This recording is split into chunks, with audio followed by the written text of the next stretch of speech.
एक व्यापारी को अचानक अपने व्यापार में घाटा होने लगा और उसे आवश्यकता थी 5 करोड़ रुपए की।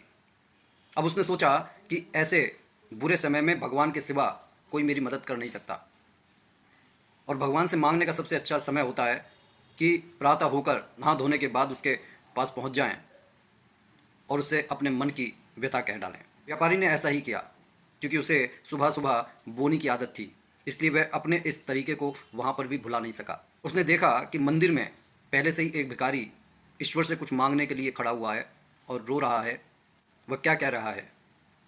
वह कह रहा है कि आज अगर 5 रुपए का इंतजाम नहीं हुआ तो वह आत्महत्या कर लेगा, क्योंकि उसकी पत्नी बीमार है और उसे दवा दारू के लिए 5 रुपए की आवश्यकता है।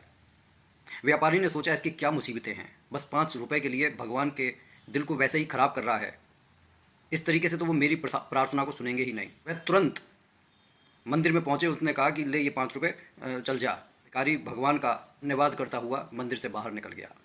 तो व्यापारी अपनी व्यथा कहने लगा, हे प्रभु, अगर 5 करोड़ रुपए का इंतजाम नहीं हुआ तो मेरा सारा व्यापार नष्ट हो जाएगा, मेरी ज़िंदगी खराब हो जाएगी, मुझे आत्महत्या के कगार पर पहुंचना पड़ेगा। गौर से देखा जाए तो हर कोई भगवान के पास मांगने के लिए ही जा रहा है, और अगर उस मंगते को कुछ नहीं मिलता तो वो सीधा अपने जीवन को ख़त्म करने के लिए प्रभु से दुहाई करने लगता है। भगवान मुस्कुराए।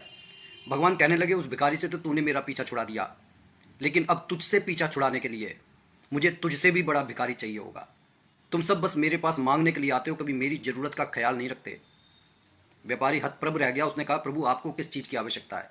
तब प्रभु ने मुस्कुरा कर कहा, मुझे तो उस समर्पण भक्ति की आवश्यकता है कि कोई भक्त आकर मेरे से प्रेम करे, भक्ति भाव से स्वयं को समर्पित कर दे, अपने अहंकार को मेरे चरणों में बिखेर दे और मेरा हो जाए। सत्य तो यही है कि हम सभी ईश्वर के पास सिर्फ कुछ मांगने के लिए जाते हैं, कभी उसका धन्यवाद करने के लिए नहीं जाते।